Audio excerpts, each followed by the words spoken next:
Oh, yeah. That's crazy. Let's talk about Star Pizza.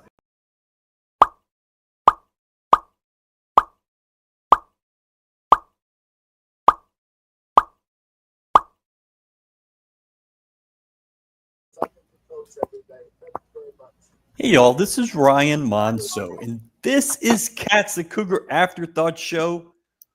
The Godfather, the Rodfather. Whoa!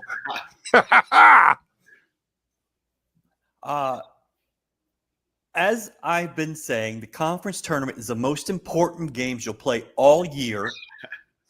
And congrats to the Cougars for winning these vital, vital games. Hey, Galen, thoughts on what you just saw?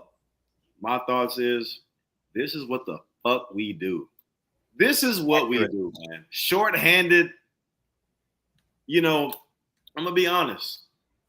I wouldn't have minded if we would have lost, but this shit feels a lot better. You know, I feel like us winning short-handed gives us more confidence going into the tournament because we know what we were missing. But hats off to our guys.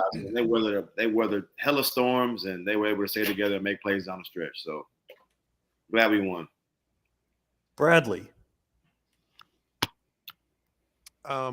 This feels really good, and it feels really good because of the way they won it, and they won it without J1. I mean, I know J1 wanted to be out there.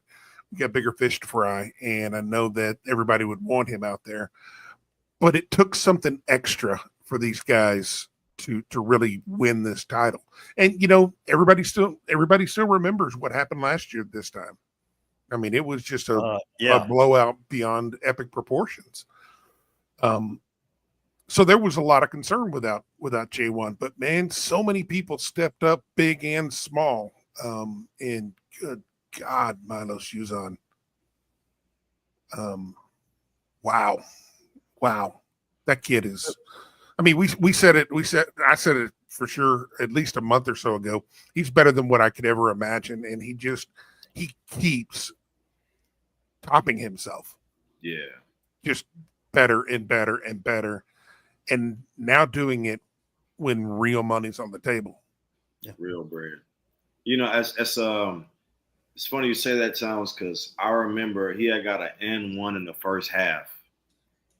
And I remember like his demeanor after that. I just had a strong feeling that we were going to win this game because like I've said this time and time again that whenever he's aggressive, regardless if he's having offensive success or not, it helps our team. And let alone he's making shots, that helps him and shit. When he is making shots, he's capable of doing what he did tonight. It's just like he has made leaps and bounds from who he was earlier on in the season, and his best basketball is yet to come. Yep. He was 8 of 16 tonight. What was he from three? 4 6? Adequate. Ain't not bad. You know, a lot of people doubted him early on. What you got, Galen? Coug Nation said point guard rankings. Milos may be the best one. Slow it down, brother. Slow it down. Slow it down. Recency bias is an MF. Slow it down. Hey, we're gonna let it slide right now. We're celebrating. We're feeling real fucking crazy right now. Oh man! If you're keeping track at home, that's 9 conference titles in 7 years for this program.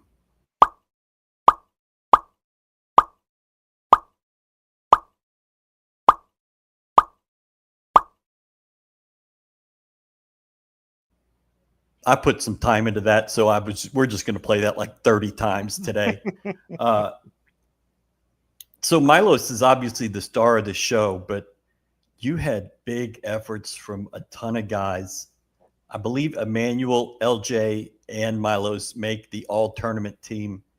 I did not see if they gave the MVP to, or I didn't see who they gave it to. I would assume they give it to Milos because of recency. I would give it to Emmanuel Sharp, to be honest. I think he's had the best tournament over the course of 3 games. But I would have put Malik on the all-tournament team. I think he has meant so much to what you've done in these 3 games that he should be there. And, you trailed by 5 in Tucson and outscored them by 9 in the second half to win. You trailed by 5 today. You outscored them by 13 in the second half to win. You're, what is it now, 22-1 against Big 12 teams this year? I guess that's okay. 19-1, and then you won 3 there. So what are we since our loss to Kansas last year? Like 1,000,001. I mean, literally, we are beating the piss out of the Big 12 like we never did to the AAC. Yeah. It's wild. I feel like we know that the best teams bring the best out of you. And it's just, yes. When you're playing, it's like you're playing at Kansas State. Let's say they may not be having the year they want to have, but that's still a big time school. So it's like you're always going to show up for Big 12 games. And it's just like playing at Kansas State is a lot different than playing at East Carolina. No disrespect to them, but it's just a fact of the matter. There you go. Just looking at comments, Emmanuel did win MOP. So good for him. Most outstanding player. Oh, okay. Whatever. Come up with new names. Didn't happen. Yeah. Whatever. Who cares? You're a 1 seed. You're going to be, worst case, the 3rd 1 seed. U of H wants the West. They want Wichita, like we've been telling you for, 3 weeks. But that's what they want. That's the best route. I think it's going to happen, but I'm not going to guarantee that because who the hell ever knows.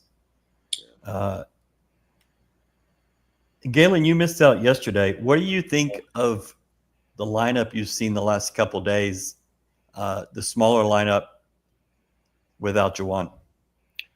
Honestly, I wrote that down. It was more so what stuck out to me was JoJo and Big J playing together. And it was like, I felt like it gave them a lot more room to make defensive errors because you have such great rim protectors. And there was a couple of times where I kind of forgot they were on the floor at the same time. And Big J, he'd be like hedging. He'd be in the trap too long. I'm like, you got to get back. You got to get back to the rim. But you look back and it's JoJo back there. It's like, oh shit, we good. So it's like I thought that was pretty interesting because we haven't seen that too many times this year. And it's just like you having 2 guys who can literally protect the paint. And they have great mobility. That's I was like, damn. I felt very secure for whatever reason. Star Pizza. You got to get your Star Pizza. Got to get your Star Pizza, man. Whether you're winning, losing, Star Pizza cures everything. Mm-hmm. And take that from a guy that went to the hospital because of Star Pizza. No, not because of Star Pizza. His addiction to things like Star Pizza. It was probably a lack of Star Pizza, which what happened. It wasn't Star Pizza's fault. Okay, we're not blaming Star Pizza. That's good. The committee still doubts it could. Well, we don't know what the committee thinks yet. You got to let them speak at 5 o'clock tomorrow. There's no doubt. There's something to think is crazy. Well, I it's mean, it's locked in stone, set. It's 100%. You know, actually, I wanted to talk to y'all about this. This has nothing to do with us, but if Tennessee wins the SEC, do y'all think they can bump up their way to a 1 seed? they could take that fourth one Maybe. seed potentially. Crazy. I think it would be hard, just because I think Florida's resume is really good. I think that blowout today of Alabama pretty much sealed that fourth spot for them. If you go by, you could go by any individual bracketology, whatever bracket matrix compiles. I don't know, like 100 different brackets, and they have Florida as the number 1, and it's not close, and that's going into today. So I think they're going to be the 1. I think they're going to be the 4. They'll put them in the Midwest, and let them go have fun with Michigan State or Purdue or whoever they're going to face, Wisconsin maybe, in Indianapolis. I would much rather Wisconsin than Michigan State in Indianapolis, but there you go. They do have road wins at Auburn and Alabama. They beat Alabama again today. I mean, that's a pretty good resume. But you know, they're 4 or number 5. They're either a 2, maybe in the Midwest or West, or the 1 in the Midwest. I mean, at this point, I don't see how you can not put them in there. I mean, I was real skeptical of them because their non-conference was just utter trash. Yeah, I mean, it was fun. It was terrible. But they beat who they needed to beat in the SEC. Won on the road. So they've earned a 4 in my mind. I don't think there's any question of it. How about here we got the all tournament team. Okay. Caleb Love, JT Toppin, who went out with cramps. Okay. LJ Choir, Emmanuel, and Milos Uzan.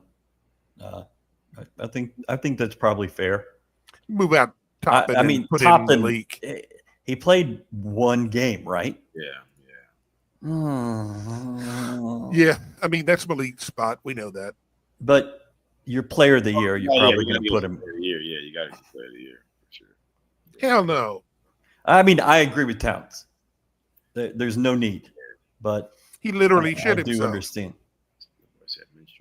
Well, I don't know that he literally shit himself. I will not cast aspersions on that poor guy. Ordered Star Pizza for the game. Excellent choice. You're absolutely right, Ryan. So you know that you're locked into it for the rest of this run. Absolutely, brother. 6 more Star Pizzas. Absolutely. Cha-ching. And apparently, number 2 point guard in the hierarchy, Jamal Shed, says, Milos Uzan, that's it. That's the tweet. You're the truth 7. So good for him being number 2 in the hierarchy. You know, I know we got a little crazy a little earlier about where Milos is, but I will say this: there's no doubt that he is ascending, a true U of H point guard. He's definitely number 3, though. Do what? He's definitely number 3. Still. Well, I mean, he's right there. He fits the line of point guards that we kind of that are the standard. He's met and exceeded the standard of. But I'm just saying, we're forgetting about Jamal and Deke. And a lot of tournament wins. Hey, that's a lot of. Well, no. I mean, that's what I'm saying is that I'm not even concerned where you place him top to bottom. You know, I get tired of. I'm at the bottom. I get tired of trying to label like the whole LeBron MJ shit whenever you got so many great players that you overlook. Yeah. That, I mean, you know, the top 4 is the top 4. I mean, the top 4 of our point guards is the only 4 of our point guards. Yeah. That's it. I would But say he is now above and in that level of exactly what we look for in a point guard. Sure. it's like with the football, the Heisman House commercials. They add a new one, and he got added to the Heisman House. He's a part of the group. He's in the fraternity now. Right. He belongs, and that's he has belonged for a while. This tournament and this game did not make him that. No, but I mean, you step up in a title the game. spotlight is on him right now for sure. Yeah. Can we talk about one thing that was on the broadcast? And I went and found the photo. This is the 2002 tournament. How is that man still wearing a tie? If you want to talk about people growing, Kelvin Sampson has just said, I'm not doing that anymore. And no tie for him. Galen, you missed out last night. Please. I did You not. missed out last night. I did not miss out on that shit. Oh, okay. All right. Well, I think you did, but you do your thing. Cool. 9 tournaments in 7 years. And by the way, that was a great game. That was Very, a lot of fun. very, very good. Arizona went beyond cold in the last 5 minutes. They didn't make a bucket for almost, I think it was 5.5 minutes, right at You know what was my favorite part of the game? 5:32. What was my favorite part of the game? Is that Arizona thought at certain times that they were going to win. Yeah. That was my favorite part. I'm glad we can rip your heart out your body. Go home. Is it ripping your heart out when the script has already been written? But it's just like when You've already read the you script. think, and then I thought it was going to be different. One of my teammates last year with the squadron, his brother is the starting point guard for Arizona. So me and him have friendly banter, but it's just like, brother, y'all not fucking with us. Y'all can't see us. See, Ryan, we went full Marlowe on this one. They wanted it one way, but it's the other. It's got to be the other. You shut that shit up. They were down. They were down when they were chanting that. That's crazy. I mean, hey, You can chant I what will you want. say this, man. Hats off to Caleb Love. I don't do it a lot on here, but I shit on him all the time. But the dude played really well this tournament, and He's a baller, bro. He's a hooper. he is. But he has shown that he is prone to shoot you out as many games as he is to keep you in them, and he showed a different side of me that he played within the game, and Yeah. that just shows how maybe it's coaching, maybe it's maturity. I mean, he's like J1. He's been playing for 15 years. Different systems. But he was definitely a different player in this tournament. So hats off to them, and hope they make a big run. You know the funny thing about that, Towns, is Coach Sam. It was a video today saying that if you try to correct his interceptions, you're gonna take away his touchdowns. And it's just like I feel like that's the same thing with Caleb Love. It's if you try to correct the bad shots and his bad shot making ability, you'll take away all the big shots he can make. And it's just like it's a luxury for us to have other weapons outside of E-Man, whereas Arizona doesn't have that same luxury. So you kind of got to live and die by the shots that he's willing to take. But I feel like he has a similar effect to where he can definitely shoot you out of a game. Whereas E-Man, he gonna just pass it to LJ or pass it to Los, and we can stay in the game. Yeah. That's something that we spend a lot of time. It's our favorite word, discernment. Discernment. Mm-hmm. Go ahead, We Ryan. spent a lot of time talking early in the season about who's going to get that last shot. Who's going to get that last shot? And it turns out that you're comfortable with like 4 or 5 guys being that guy for you right now. And that is the ultimate luxury. That's also the reason why Jamal Shed is the best PG, though, because it was no hesitation, no second guess. Jamal is getting his ball. No. He is getting it, regardless of who's on the court. He is getting his ball. So, but also, yeah, I think that is the strength of our team is and I think Frank Fraschilla said on the broadcast that we may not have a bona fide lock draft pick this year, but the fact that we're still able to win at a high level, and like our offense is a democracy because we can hurt you in so many different ways. Yeah, shout out to Fran. Not going to see him again this year. What's crazy is that might not have a draft pick this year, but next year you might have 5, maybe 6. Okay. I ain't gonna lie.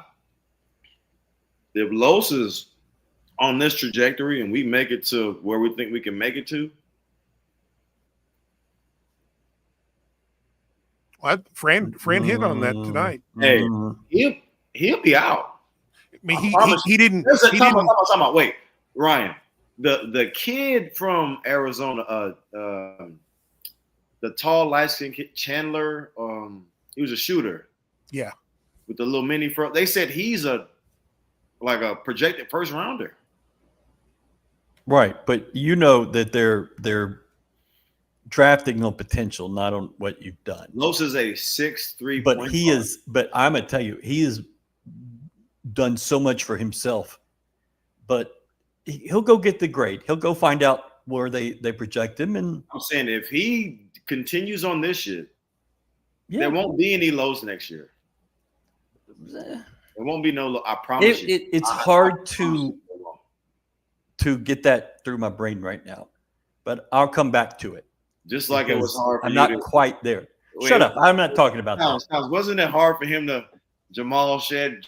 Oh, no, we lost his audio. What happened? Oh. We're talking to producers to try to get this corrected.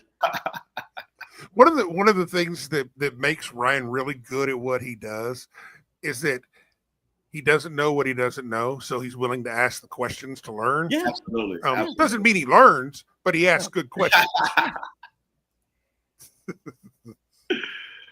And I mean, and I'm going to tell you, I think by next year, Milos is a first round player.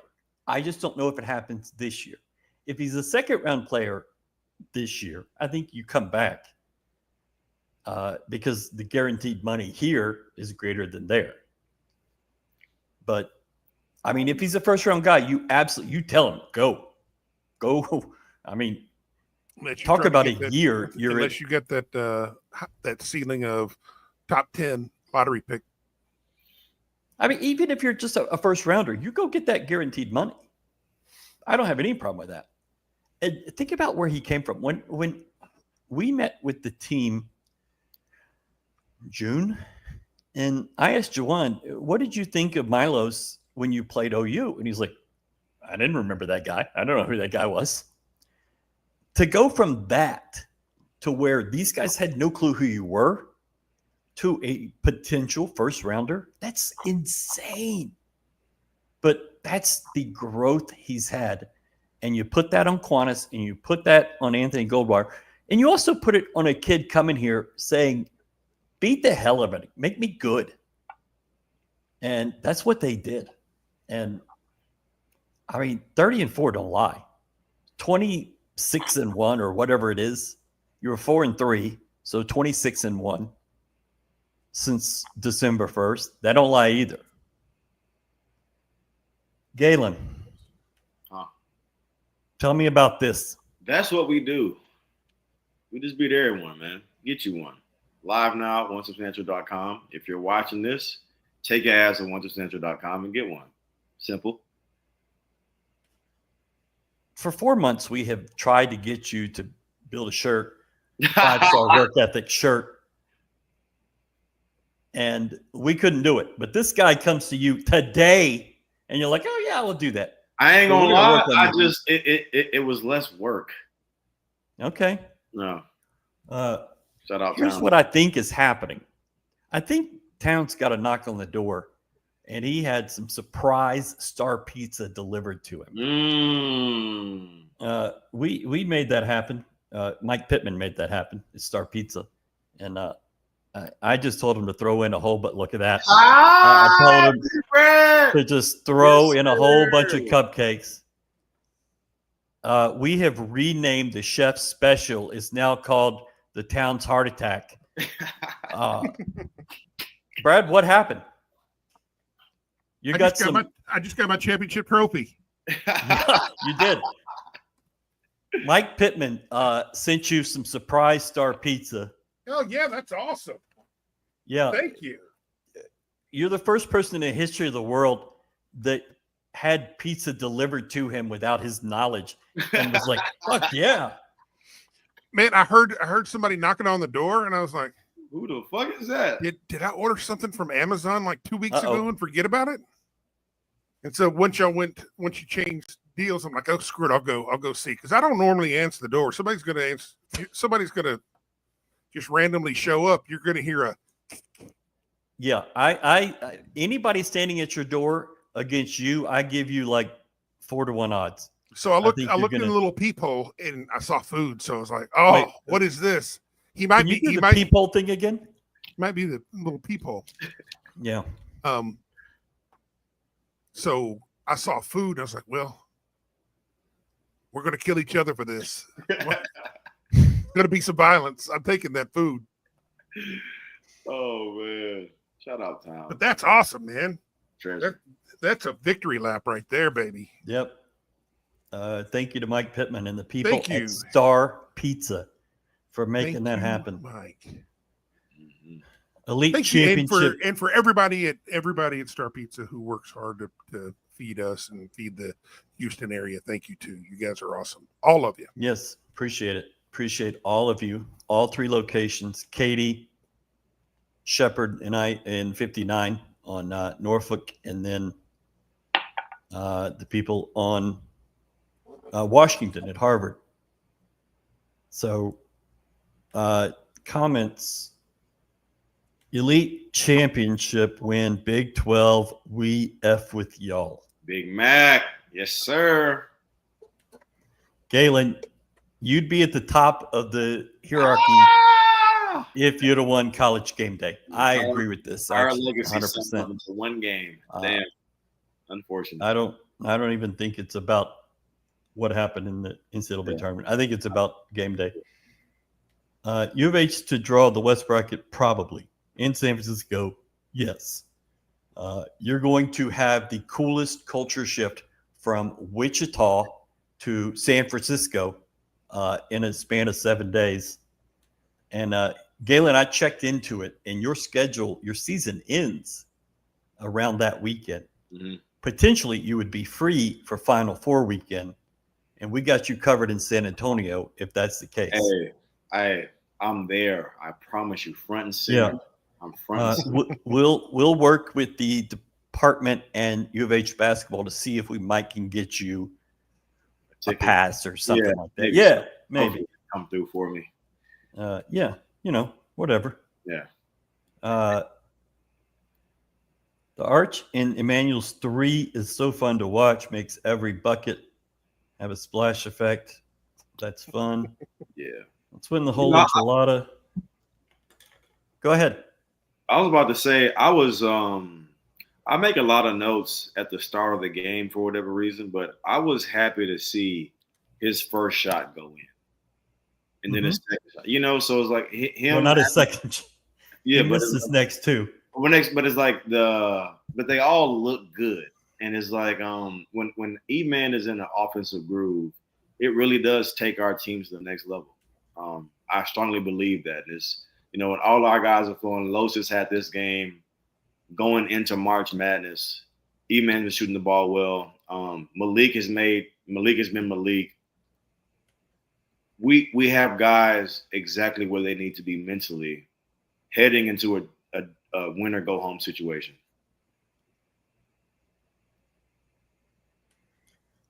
I love this team so much that love is illegal in 37 states, but it is legal in San Francisco. Hoop and Holler says Star Pizza equals Brad's championship trophy. He's going to be the only person to eat his championship trophy. Yeah. All I do is win. Order a ring camera, Towns. Oh, God.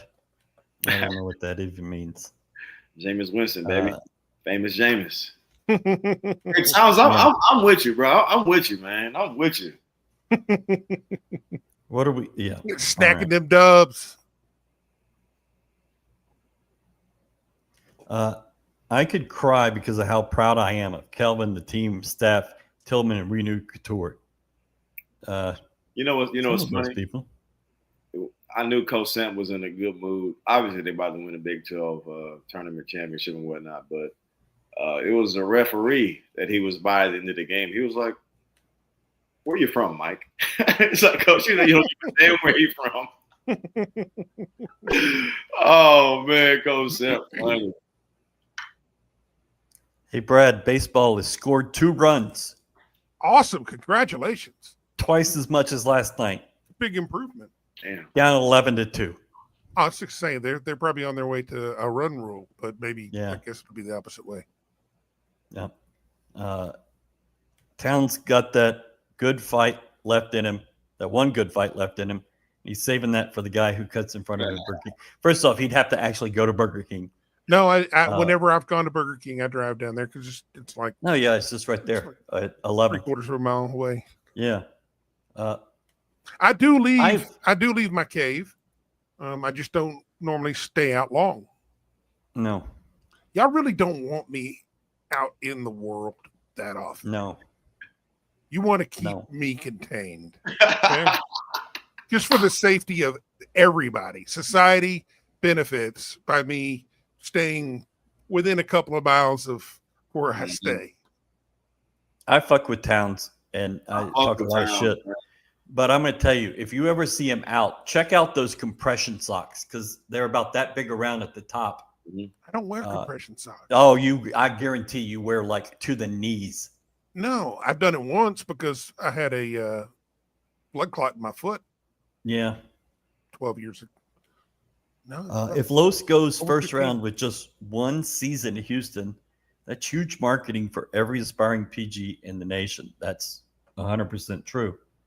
We don't want to talk about it. We don't want him to go away because I'm really dreaming of the 4-piece coming back next year to go along with the talent we've got coming in.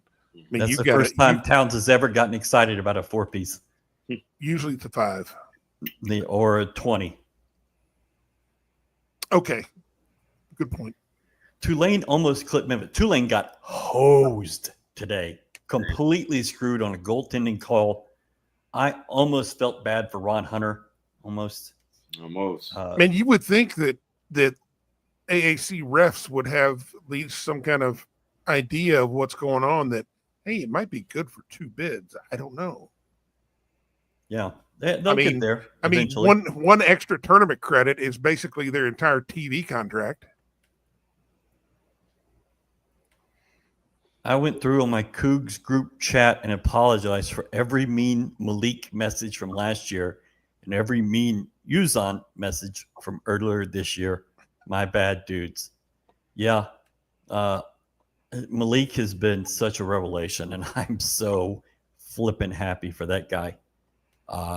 He had another one of those games, 9 points, 7 rebounds, a steal. Just a Malik stat line, man. Yep.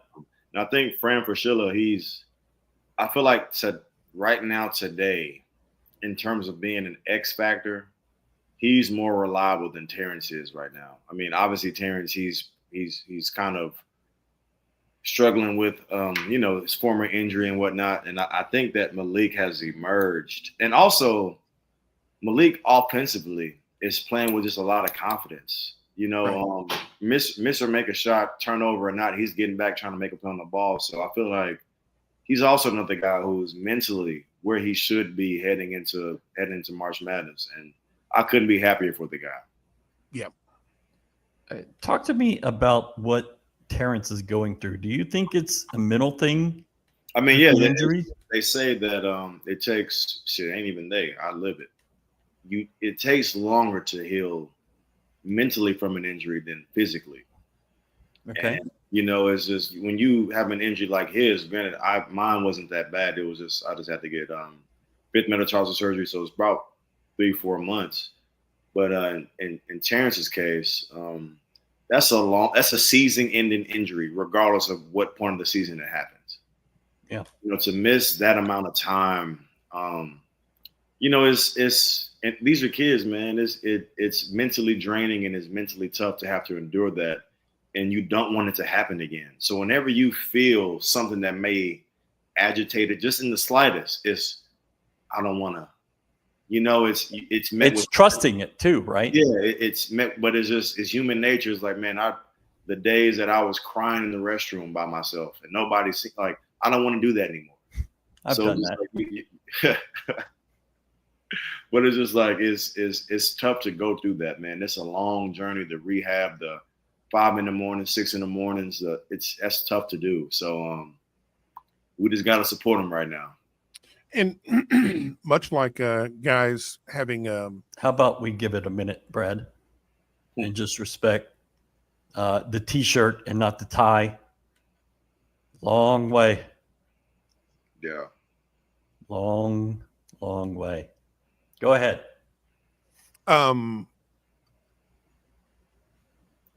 It's similar. It's similar to guys who are struggling, who are hesitant to make a mistake. We saw Damian go through that. You saw Malik go through that last year too.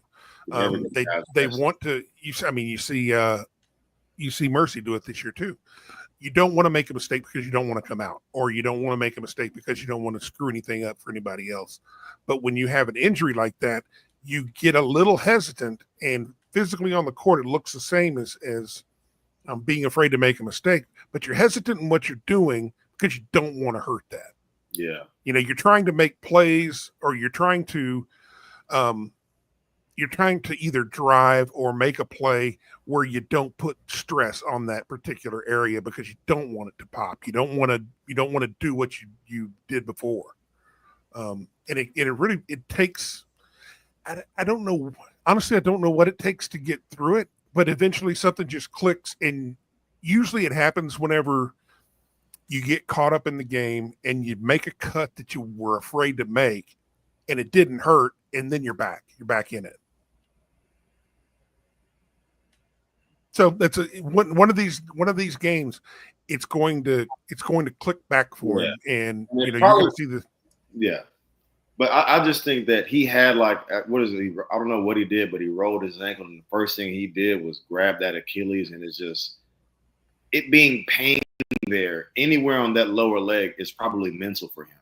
So you're probably right. Whenever it subsides completely, which will probably be this upcoming week, then that's when he'll probably, when it'll probably click. But that is just a hard thing. That's very tough to overcome when you're afraid of what could happen because you've been through it.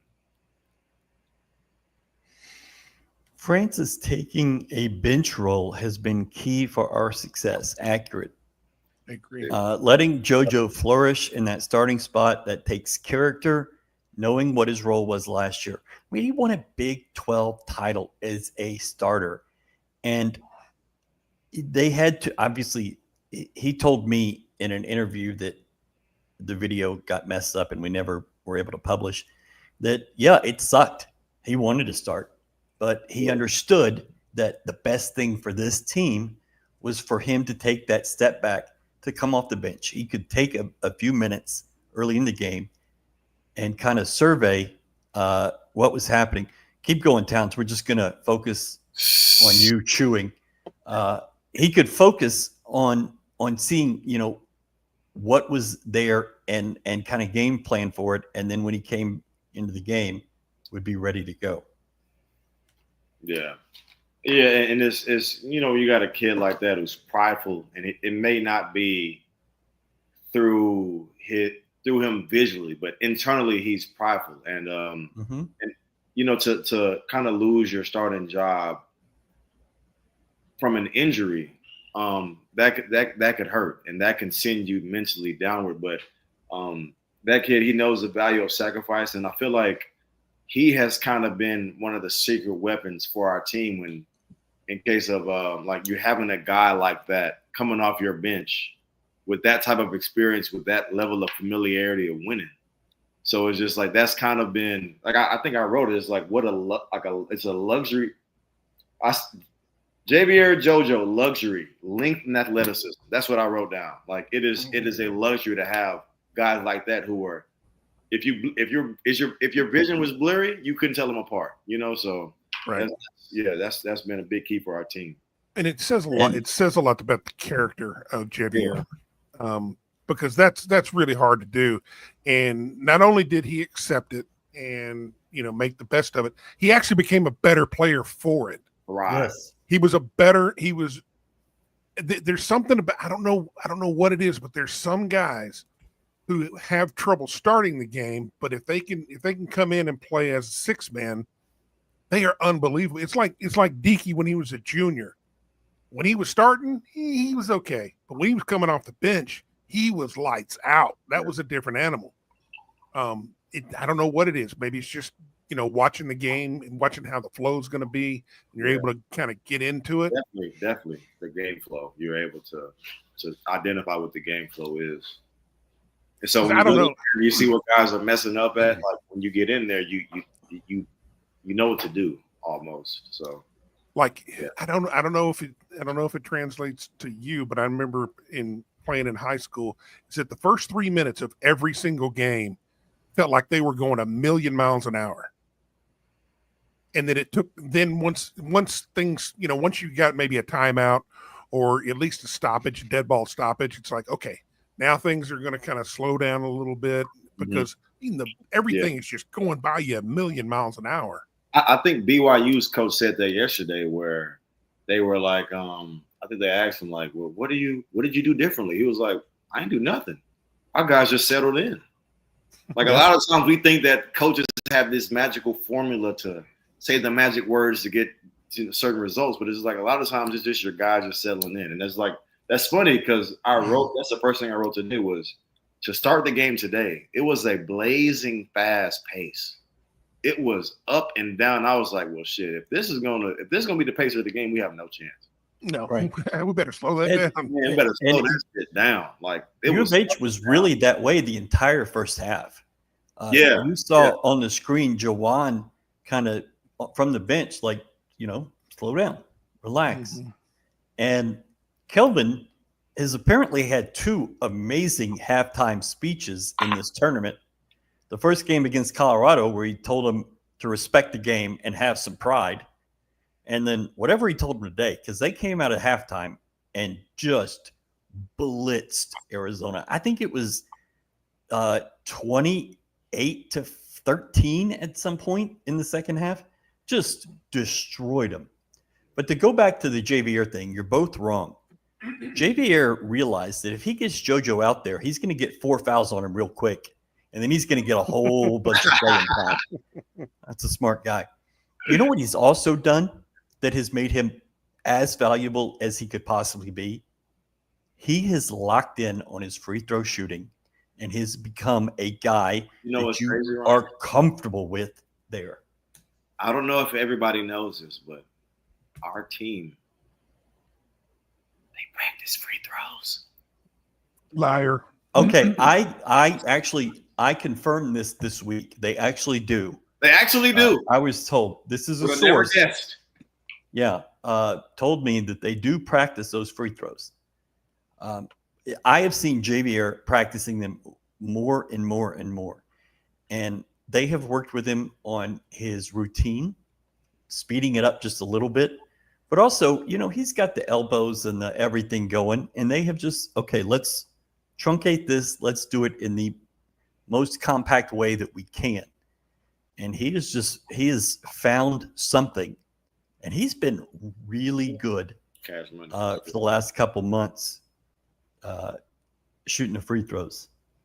If you go back to, I'm going to look at his free throw shooting. I think one of the more difficult things for tall guys to do when it comes to shooting is to actually allow themselves to get height on their shot. Yeah. Because if you look at a lot of big guys, most of the reason why they're poor shooters is they just basically shoot it real flat arc. So it really, flat arc gives you no chance for the ball to go in. You got to be dead on. Yes, accurate. And you notice how he's actually showed a lot softer touch around the basket by doing the same thing. And the thing about Big J is in high school, he actually had a decent shooting form. So it's not like a soft shooting touch is something that he never had, that he had to develop. He already had that. It's just whenever you get to the collegiate level and whenever you're losing and missing shots, there's consequences.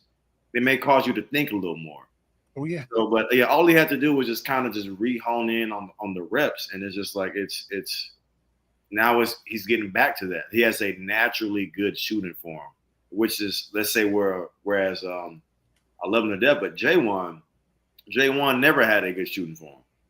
He was never a decent shooter. So it's just like if something got mental for him, it is just going to make something that wasn't that good worse. Unless you need 2 free throws and you're down 1 and there's no time on the clock, then he turns into fucking Steph. He's a machine. Do the guys get a ring for regular season champs and another for tournament? Yes. Jawan is going to look like a pimp with his 8 or 9 or whatever rings it is. I think it's up to 9, isn't it? Yeah. And this is, I think, just his sophomore year. Hey, man, one for the thumb. 2 or 3 more years. One for the thumb and just a party anthem. That's tough. Talking about, did y'all see that when it was the timeout where they were in Arizona's huddle? You gotta be tough. You gotta be tough. I'm like, first off, my guy, you look like a turtle. Second off, you shouldn't be preaching toughness in March. If you've got to scream and make them try to be tough, man, they ain't gonna happen. I texted Ryan. I said, I love seeing that because that just tells me exactly. If you try to fake toughness, you're just gonna foul. That's who you are. So you're just gonna fake being tough. That's it's over. Yeah. You're gonna foul out everybody. Somebody on this show last night asked, "Is Tommy Lloyd a good coach?" And I said, "Yeah." Yeah, I would like to retract that statement because of that in huddle access. And I also texted Towns. I can't figure out if he has really good Botox or the worst Botox ever, because there's something funny about his face. But yeah, that was not a good look. It was like a weird glare. If your Botox is on your notes, we're gonna have an issue. No, brother. I didn't even notice that shit. I was just trying to give my boy the benefit of the doubt and say that, you know what? I noticed a strange glare on the TV. It was like did y'all see that? It was kind of weird, the lighting and such at times. Y'all didn't? Let me shut that up. Mm-hmm. Let me be quiet. That's what you want to do. That's fine by me. There's just something odd about him. I don't know what it is, but he's an ugly guy. I mean, he's a fine coach. You don't do what they've done this year and not because. No, I think he's a good coach. He's going to learn. I mean, shit, he still has no experience. There's something going on there. For him, I'll say this: for them, this being their first year in a conference that actually has men playing the game. Yeah. I thought they did really well. We were in Tucson in November for the football game, where I think it was 24-3, Arizona won. But we were on the field. It was cold. It was a Friday night. And Arizona was playing at Wisconsin. And Wisconsin wiped the floor with them. Like, all the Arizona fans came in from the tailgates to watch the basketball game on the big screen. And, I mean, they were bad. And from what they've gone from there to this team that played for a conference title, it's coaching. That's a hell of a coaching job. Yeah. So he may look kind of odd. Teenage but yeah, there's something like a chipmunk or a turtle or something.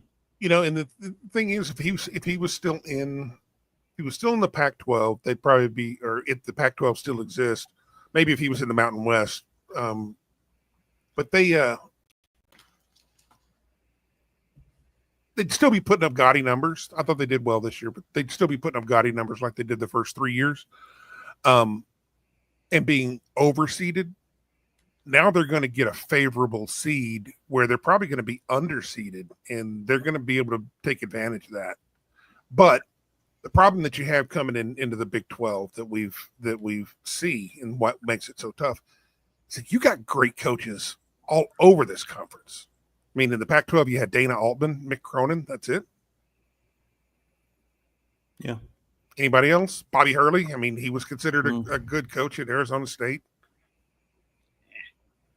Well, because I mean, he's considered a coach by the media. Yeah. By the media, He was a quad one win when they were in the Pac-12. Now they've right.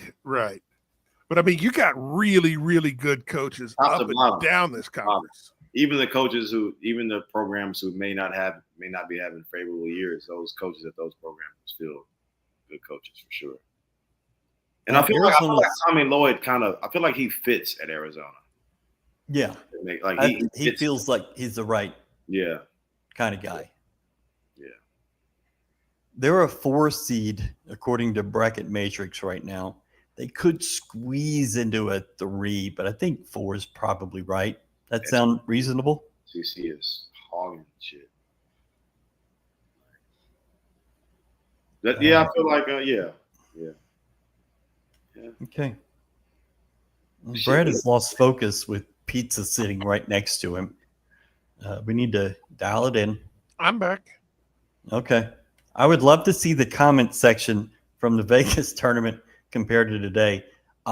There were not a lot of Milos Uzan fans in those comments. No. The whatever game was late, the Notre Dame game, where Galen was like, "Yeah, I'm sleepy. I ain't staying up for this."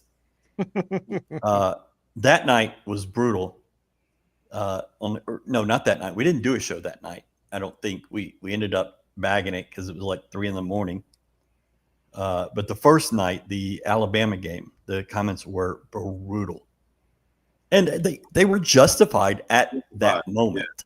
But it's more so what we were accustomed to. Right. When you come into a program like ours and you've been in a program previously, it's not the easiest adjustment because if people don't know, Coach Sampson isn't the easiest guy to play for. Really? So put that out there. Yeah. So there's a matter. process. There's a process that you have to undergo. True. That you have to adhere to because it's not easy, man. And it's just we were used to winning at a certain level and a certain position being the position, and we didn't give him a fair chance to grow. And granted, we said all the time he didn't have anyone to show him the ropes. So if anything, I'd say he's probably had the hardest job of any point guard because with me at least we weren't winning. He followed a guy who was first team this, first team that, consensus this. He followed the guy, so that is way harder to do. So it's just hats off to him for figuring it out. And with that, got to give credit to Quantas White. Yep. I mean, every single player that comes into this program,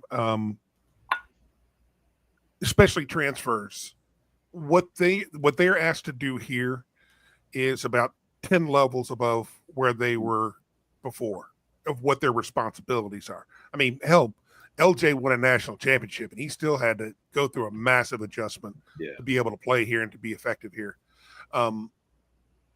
When you're a point guard here, it goes up tenfold over the 10x that you got to adjust to. And just like we said at the beginning of the season, it's going to take time. It's going to take time for him to get used to it. But I see somebody said he used to foul out a lot at the beginning here, and that is 100% true. Only in losses, because it's that whole learning the difference between competing and playing hard. At the beginning of the year, he was playing hard, and the only thing he knew at the time of playing hard was toughness. Kind of like Arizona trying to pretend to be tough. Yeah. So he was reaching a lot. He wasn't moving his feet. He was getting dumb fouls for being out of position with his body. But then once he understood the difference between competing and playing hard, all of a sudden it starts clicking a little bit. And that's right when conference starts. And when conference started, him and J1 became different players. And I also How about this real quick? That's tough. That's tough. Emmanuel won the MVP award at the Toyota Center last year against A&M, and then he scored 30 against A&M in the tournament last year. But this is something he gets to keep, and this is pretty flipping cool. That's badass. Facts. I mean, can you imagine sitting at home, having a girl over? Yeah, there's my championship. Bitch, please. Belt. If it was like, if I got one of those back in my day, that shit You'd would wear be it every day. I would be out at the bar with that sucker on. I'd be at Sam's boat up on top of the bar wearing that sucker. You old folks here in the chat know what I'm talking about. Yeah. Here's my mother's favorite thing is that she understands your references. She was probably partying at Sam's boat with you. Man. I'm seeing a lot of projections with Memphis as an 8-9 seed in our region. It would be great to send them home in the tournament. I don't love that as an 8-9 matchup. I don't think there's way too much athleticism and pissed off that you're in the Big 12 and they're still playing Rice and USF. You know, if we play them, great. You play them, yeah. I mean, there's no fear there. I don't have any problem with that. I just don't want them in the bracket because I don't want them trying to freaking ride our coattails again. Yeah. You know, they get hyped just for being around us. It's our show. It's the biggest little bro syndrome I've ever seen. It's like y'all are really little bros. Like it's so apparent. Yeah. One substantial at yahoo.com. It's like Texas and A&M. Onesubstantial.com, Ryan. Well, I'm just trying to get you not to have to actually see emails from Memphis fans. Yeah. You know they got to go.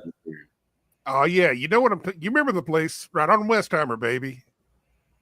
You hit Sam's boat. You're there all night. Then you hit Taco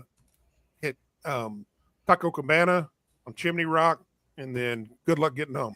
God bless. What the fuck is happening to my show? This is great content, Towns. Keep it up.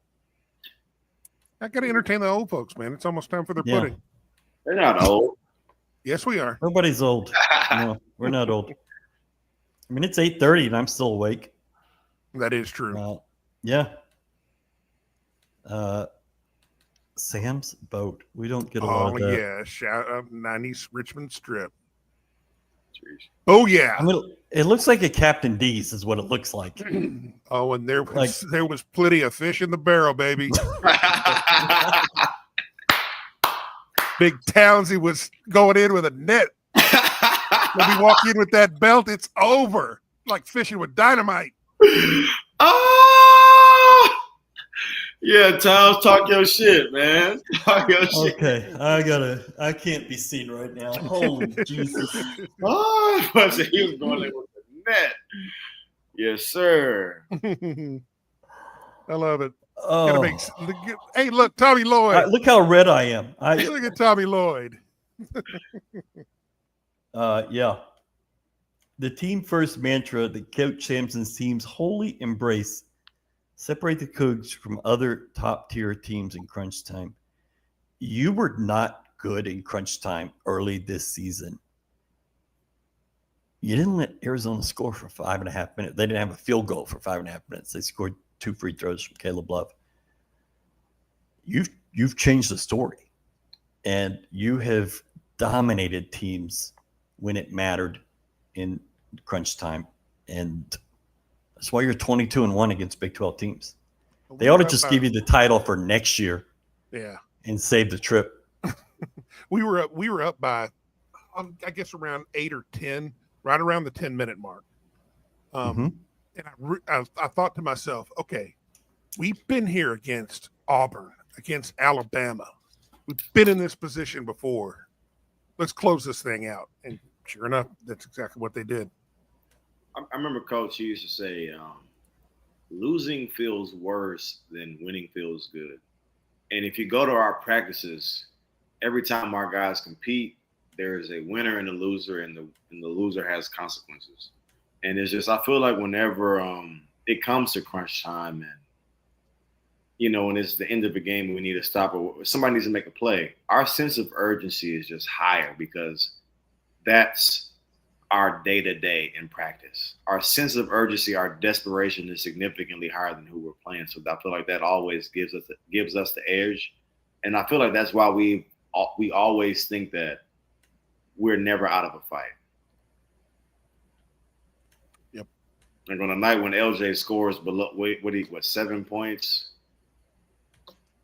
you're still Very quiet. Yeah, 9 points. You're under 10. You're still able to win a game like that. That says a lot about your program. When someone who's first team all conference is what we would say almost a shell of himself.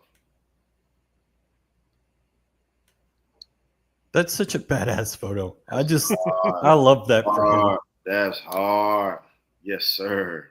Imagine putting that through security at an airport. Yeah, just no, you just roll wear it it on to the airport. Yeah, I think you're gonna have to check that one. Put that Got one your on shirt the, off, wearing conveyor that. belt. Yeah. The shades, got to. Oh, absolutely. And I mean, you got to figure Emmanuel just needs to get a tattoo of that title belt around his waist. Well, you like do the that whole thing. So if he's got it on or not, it's there. You gotta put that on, have your shirt off, you got your shades on, and then you gotta have somebody walking beside you with a boombox playing your theme music. If you ain't walking around with theme music, what are you? Yeah. They've got people. Okay. Slow down. All rise. Slow down. The Brad. Hey, wait, everybody's watching. Anymore. Take ass. The Brad. Oh, not the Brad.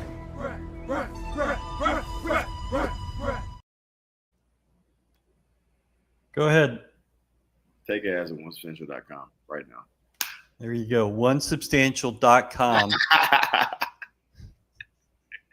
Ron, how do you have all of this shit just because it's all on the back end. We collect stuff. Yeah. But then I have to scroll for forever to find it. True. There you go. See, we have them all. There you go. Good comments tonight. Appreciate y'all. Except for the Sam's boat stuff. See, Ryan, you just don't like it because you don't know about it. Don't want to change the subject, but quick question. Any chances of Wegman appearing on a Sunday show? So they start spring ball on Tuesday. I think he will be here. The problem right now is you're not going to stop basketball talk to talk to a quarterback right now. But we'll try to get him in. They're also going through an SID change. The communications head, Andy Pate, left. He was the football contact. So we're kind of in a bit of a transition spot. But we'll go out and meet Connor on Tuesday, talk with him. We'll get him locked in, and we're going to make that happen for sure. Galen blocked a shot against Memphis to seal a win like 10 years ago, and we haven't looked back. I love the 10 years. I love that, throwing that in there.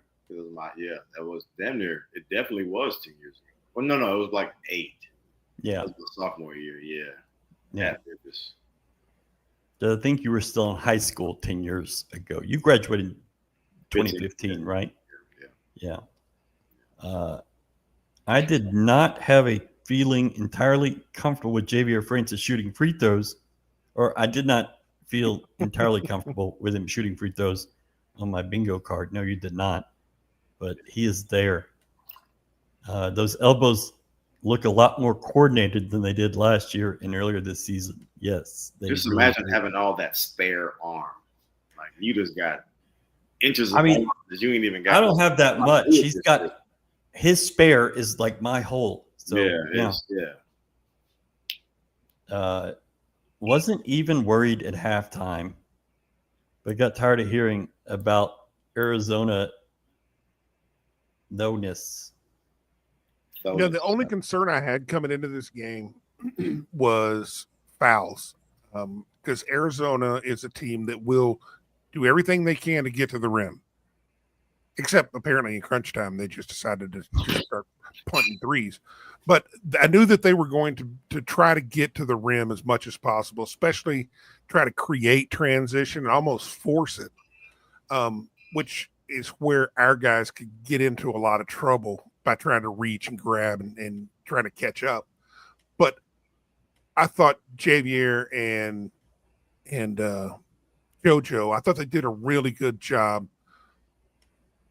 of staying out of big foul trouble, especially Javier. He played really well, avoiding trouble. Very solid. JoJo got he had two fouls that you're like, don't get those. But I mean, it took him until 2 minutes left in the game before he fouled out.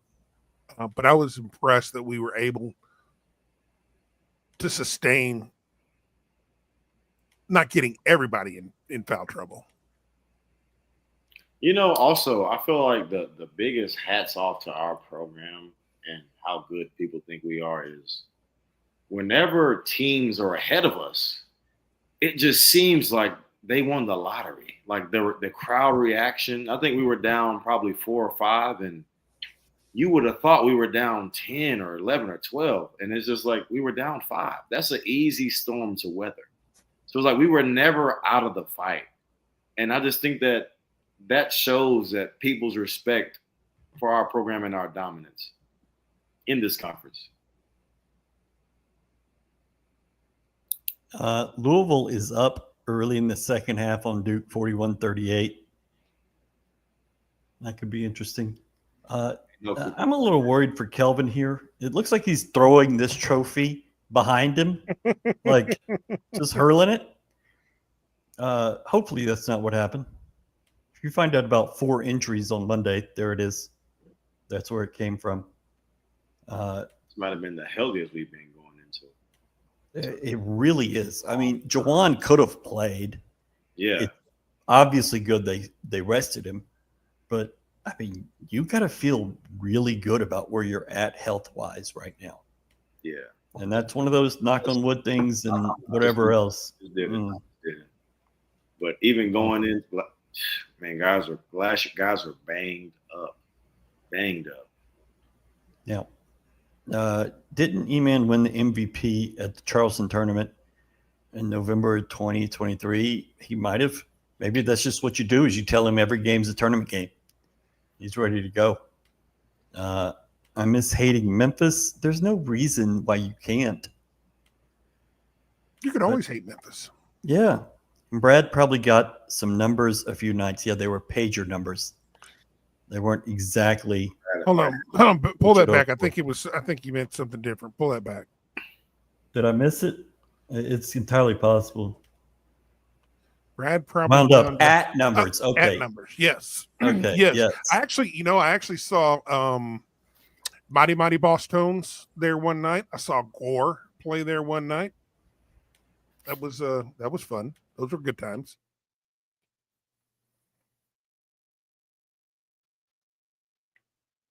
Oh, and also y'all want to talk about the glory days of Fitzgerald's? That place. Hootie and the Blowfish back in 1995.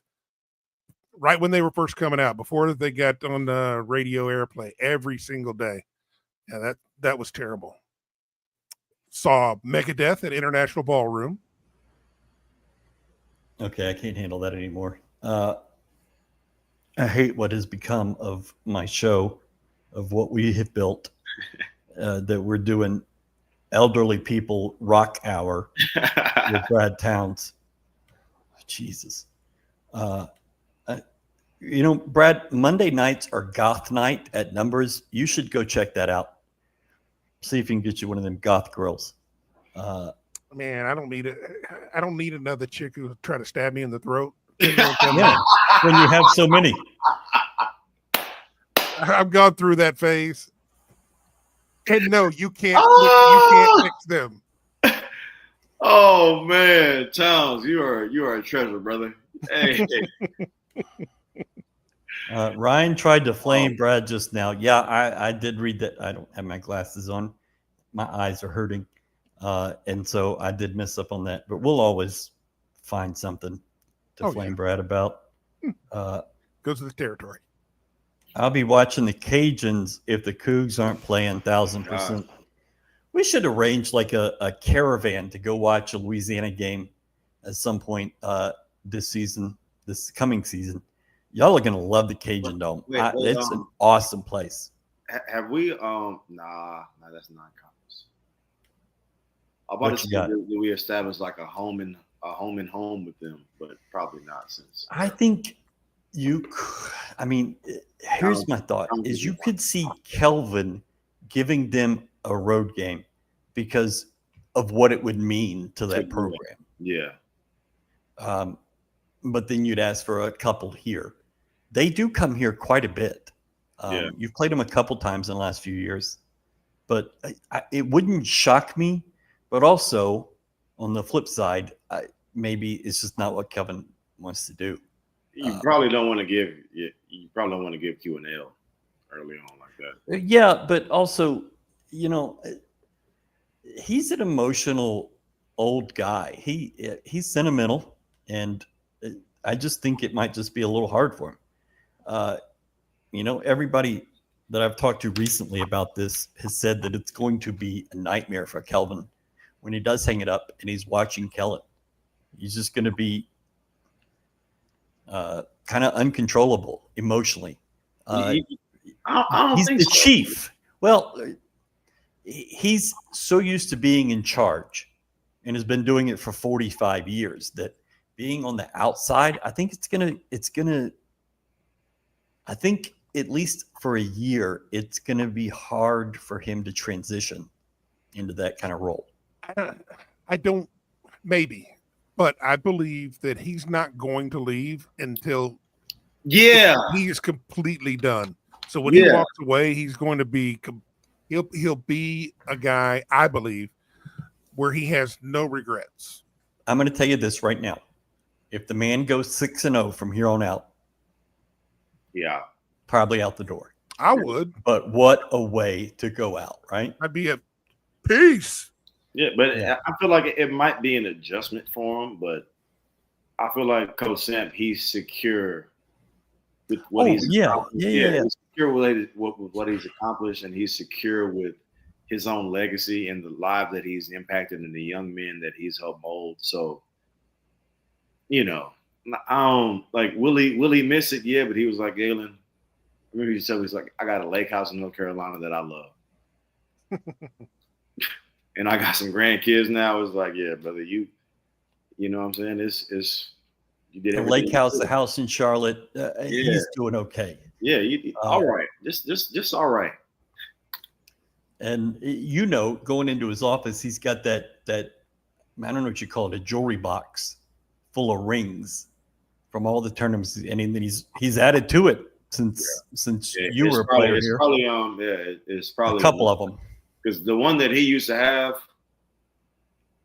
it only fit the one that we added my last year.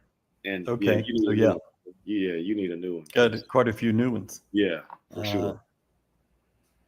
Anyone else been getting University of Louisiana ads? It's like my entire Twitter feed is Louisiana basketball right now. So I understand what you're doing. Hey, I'm getting bombed with Raptors shit on Twitter. Me too. Okay. Molly Mall. Mike Pittman played at Numbers and Fitzgerald's. Ask him about his music career sometime. He's told me. Nice. It's not as sad as listening to Brad, but it's getting there.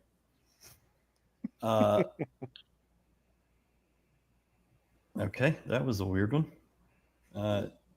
Kelvin will continue to have some sort of role in the program. Player development. Absolutely not. Yeah, he won't be on the floor. You can't do that to a new head coach. Contact me when you need some advice.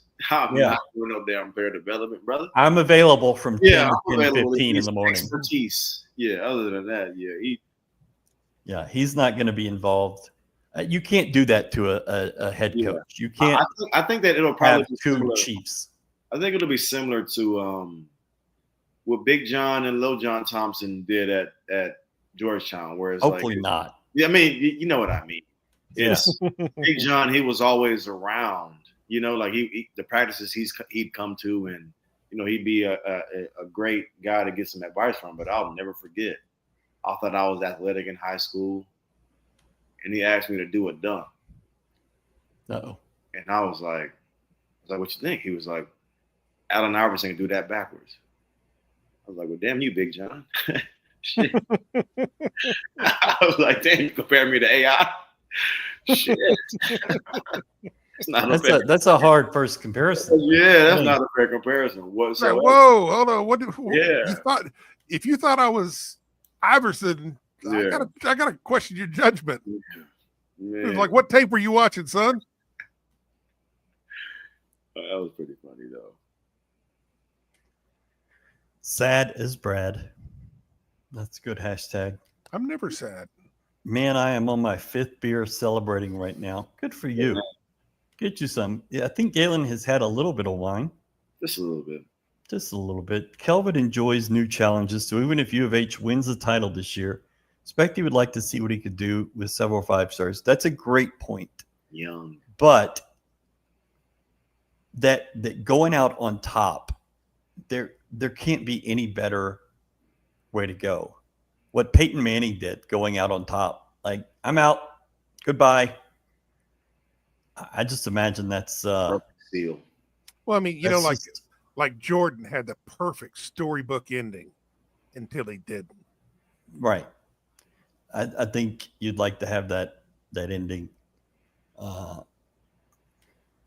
This is a weird thing. Pete Mundo, who is with Heartland Sports, talking shit about the lack of U of H fans in Kansas City. Here's the deal.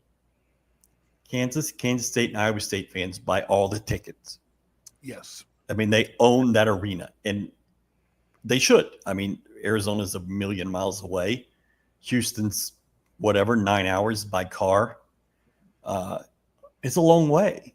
So those 3 close programs that have been going to this tournament since it began, they dominate the tickets. Well, guess what happened to all of them?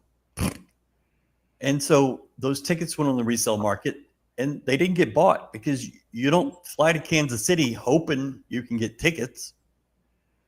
And you don't fly to Kansas City knowing you're a 1 seed, knowing that nothing that happens in Kansas City is going to change that. And when you potentially have trips planned the next 3 weekends. Facts. I didn't go because I don't want to be on the road 5 weekends in a row, because we were in Waco last weekend, would have been Kansas City this weekend, and 3 more weekends. And, you know, at some point this becomes kind of expensive, and Kansas City is a good place to just watch it on TV. I have had enough TV, and I can't wait to get back in an arena. But yeah, I just don't think it's a big deal.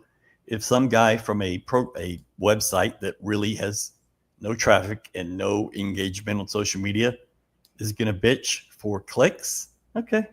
I don't even know what a Pete Mundo is. So I mean, I know what Heartland is because they've stolen some of our stuff before. So it sounds like a hangover breakfast. okay. Like the Pete Mundo and some salsa. And some salsa. Here we go. Here's Fran.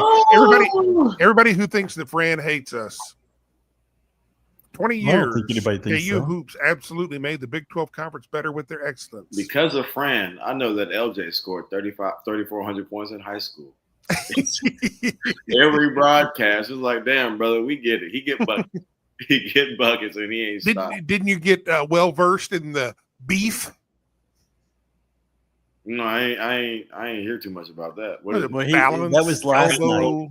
He talked about it again tonight. I didn't hear it tonight, and then follow when through. When he was talking about that, what was that shooter for that freshman kid from Arizona? Chandler? Yeah. Yeah. He was talking about him. Talents, eyes, elbows, follow through. That dude definitely has a nice shot. Yeah. First round though, shit. I mean, everybody's going to the first round until the first round happens. Yeah. It's amazing. There's going to be 150 players drafted in that first round. It sounds like. Some of the people in the comments don't think that Kelvin will hang it up with a title. Okay. I mean, all right. I'm going to tell Maybe you. he does, maybe he doesn't. I don't know. That brother is out the door. Now, here's the only thing. Immediately. If you put another comma in his salary, okay, maybe.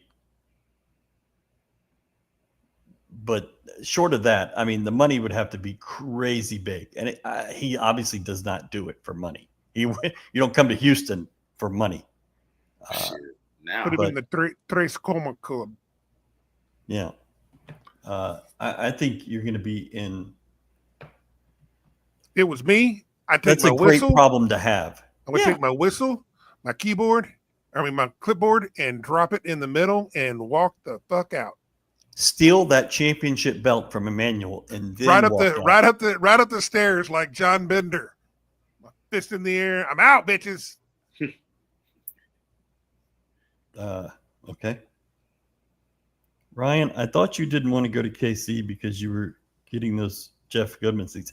I had that seat in the championship game last year, and I kind of liked it. I don't see Goodman's a whiner, and he's maybe the most unliked person in the media, and that's saying something because there's some unlikable motherfuckers. Okay, that's not nice. But there's some unlikable people, but he is probably the most unlikable, the most arrogant for having done really nothing. At least Feinstein wrote 40 books. Goodman really hadn't done anything like that. But no, the seats for the first two rounds, I was on the floor, which I love. But that bird's eye view, not so bad. But I really, it's hard for me to go to an arena and not like where we sit. I think OU was the worst we've been to. BYU was not great either. But that was just because the chairs were uncomfortable as shit. Goodman really is the most unlikable media member. Blows my mind. Had no idea. He's not great.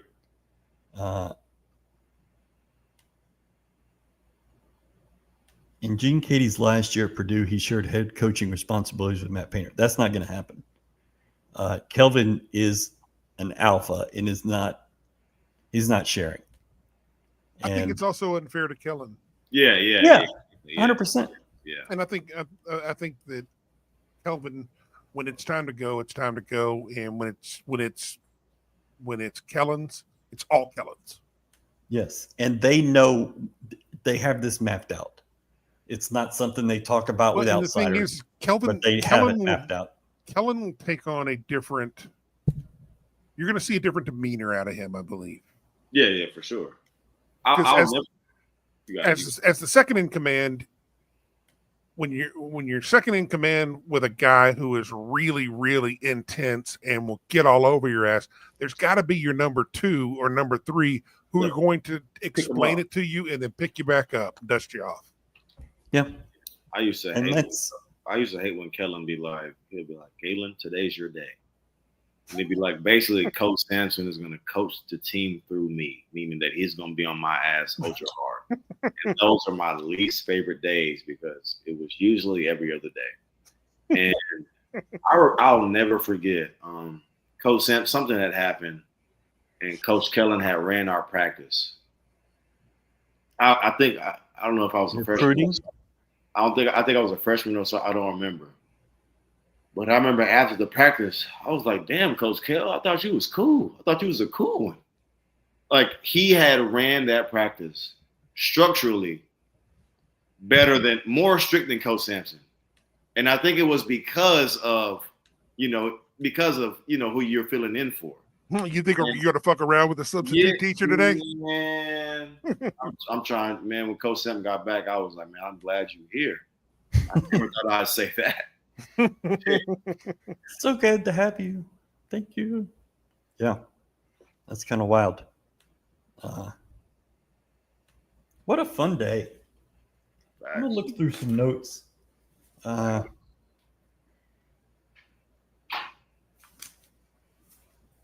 That's boring.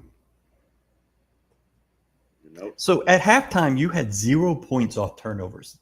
I don't know that I've ever seen a U of H half where that was the case. And I think there was 0 second chance points too. The first It might have been because you we only had 2 offensive rebounds. Yeah, maybe 3. You ended up with 15 points off turnovers. I think it was 6-0 at the half, maybe 8-0 on points off turnovers, and you ended up dominating that one. You turned them over a dozen times. U of H did not have very many, which the numbers had been a little high the last few games. They locked that down today. CKS with no bonus for winning the Big 12 or the conference tournament. I don't know if that's we'll set up a GoFundMe and help him out if necessary. Yeah. I feel good about his future financial prospects.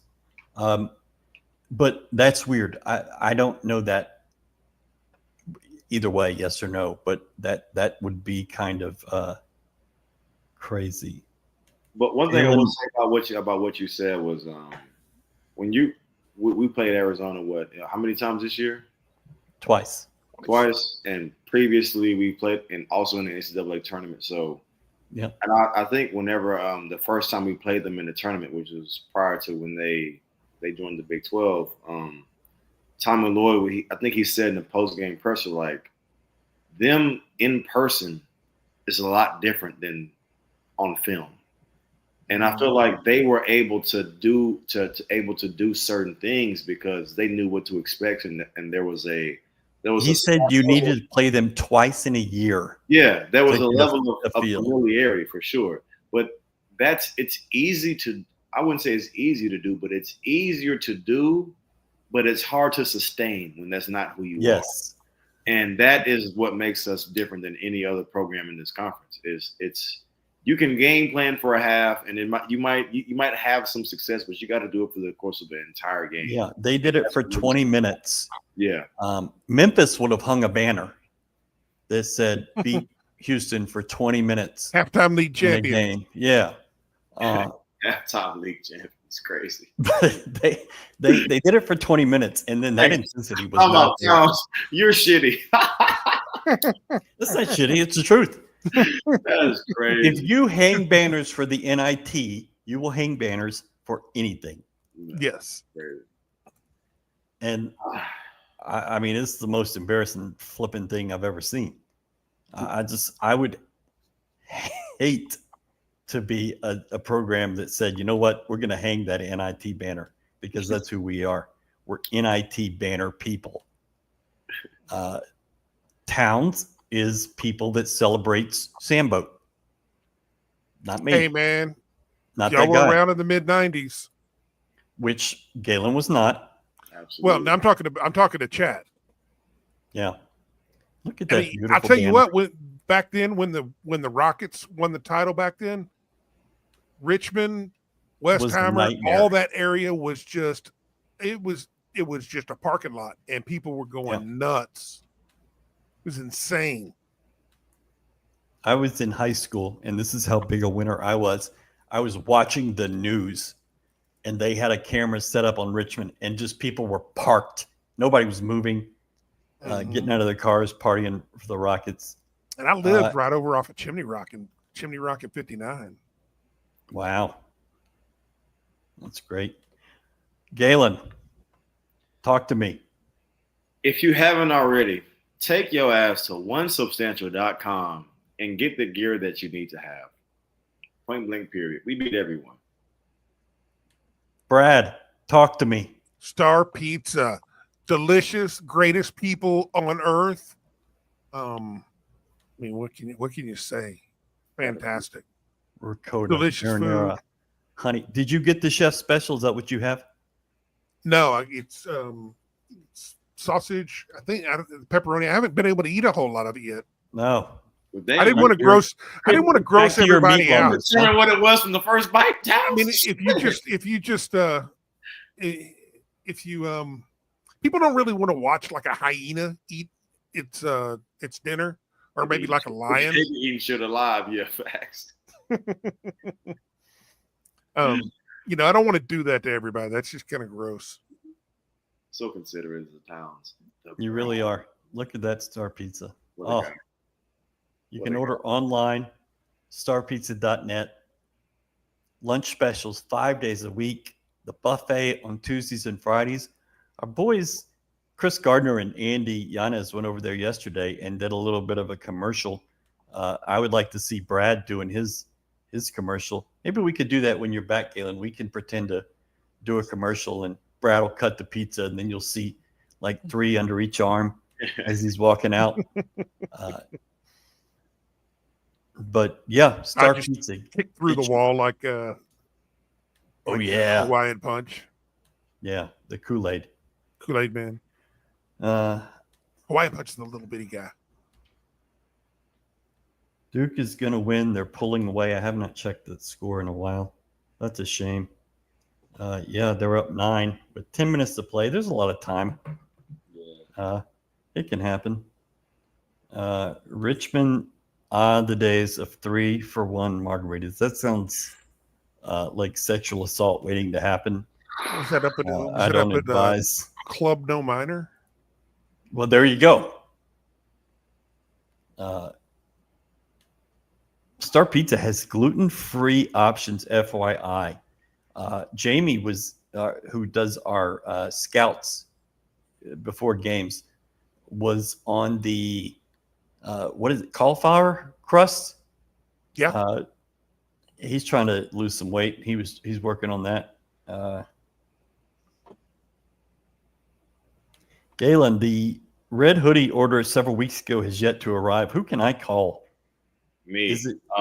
Those are going to ship either Monday or Tuesday. They're currently in transport from overseas right now at this moment. Okay, so Galen orders a batch. The shirts arrive way quicker because they're made here. Okay. So everybody who ordered hoodies. the drop fits, or everybody who ordered the drop fits, those are literally being like they've already been shipped. So The satin hoodie, you just can't get that yeah. well made here in America. Got it. There you go. Go ahead, Brad. Sam's Boat, Yucatan Liquor Stand, Blue Planet. Oh yeah, Wild West on down the road. Wasn't Sam's Place right next to Sam's Boat also? That was chill spot to hang out with. But Blue Planet, man, right around 12:30, 1 o'clock, finish the night over there. A chill spot, says the towns. You hear DMX intro, and then all of a sudden everybody's going nuts on the dance floor. The DMX is crazy. What a time. Hey, man, that intro of Rough Riders Anthem just hit. DMX is crazy. That's crazy. Damn. You notice Towns talks about 1 a.m. He was everybody's last call kind of guy. Yeah, he'll do. It's 1 o'clock. Yeah. Hey, man, you gotta post up. You gotta post up early. Hey, let them know you're there for business.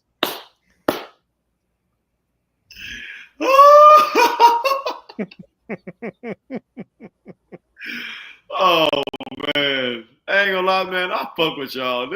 I love this shit, man. This is great. I hate that it's March. It's almost over. I know that's the worst thing about March, man, is that you know that it's coming to an end. Man, shit is bitter fucking sweet, man. Damn. And see, you know, as much as we love the Richmond Strip and the boat and everything, man, things got really, really wild once we moved down to Shepherd Square. Man, that's when shit started popping. Yes, Yes, sir. Hey, Galen, when you've actually heard of any of these places, will you just touch your nose? Because And that was, I mean, I don't think that was right across the street from Star Pizza. That's true. Last call, still got a call. Yes, sir. Exactly. Yes, Galen, sir. you're Brads the know best. what's up. You're the best looking person I've ever met, and so you don't have to worry about No homo. these. Well, I mean, Galen will tell you he's the best looking person I've ever met, True. and that's okay. The Brad. Oh, not the Brad. Not the Brad. Not the Brad. Yeah. All right. Let's okay, we're not doing that one. That's for damn sure. I'm the same age as Galen. I don't know any of these places. I am much closer to Brad's age than Galen's age, and I don't even know some of these places. Boy, Brad said he was the vibe back then, man. He was the vibe. Wherever Brad was at, where the party was at. I'm gonna tell you, that I was always at the party, but I was kind of like too removed from the vibe. What you do, best way to do it, go out with dudes who are legit, like Tom Brady looking dudes, and then you just play wingman. And dude, the cast-offs are phenomenal. Well, there's a reason behind that, because usually you got a group of nice ladies. The best looking one gets with the Tom Brady. But the problem is that the one, you got four of them. The fourth one is going to try to peel her off and say, let's go home. Number 2 and number 3, they don't get interference. And so then I'm golden.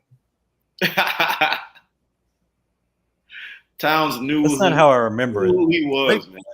They protect the head of the herd. It's usually the big fat girl. Yeah, you went straight to number 4. No. And was like, let me buy you some bacon. No, I was vibing on number 2 and 3 because I knew that they didn't have a shot. Okay. Yeah, Towns. Tomorrow night, talking about them brackets at 6:00, selection show at 5. Join us at 6 as we talk about the Cougars, their region, the bracket, where they're going, what's happening, where A&M is. Did Texas get in? We're going to talk about it all. I am on the Texas misses right now. This is will be an interesting bracket selection show. Very interesting, because there's a lot of teams that should make it and shouldn't make it, and vice versa. Like it's crazy. This is crazy.